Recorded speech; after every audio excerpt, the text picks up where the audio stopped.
دل میں نبی اور آل نبی کی محبت ہے تو خدا کی بارگاہ میں آپ کی ساری عبادت قبول ہے۔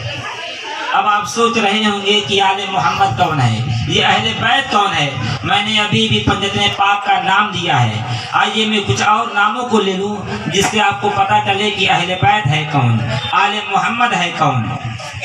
سرکار دو عالم صلی اللہ تعالی علیہ وآلہ وسلم، مولا کائنات شیر خدا، ماں فاطمہ خاتون جنت، مولا حسن اور مولا حسین، یہی ہے پنجتن پاک۔ جیسا کہ میں نے پہلے ہی بتایا ہے کہ خدا نے پوری کائنات کو انہی پنجتن پاک کے صدقے میں بنایا ہے۔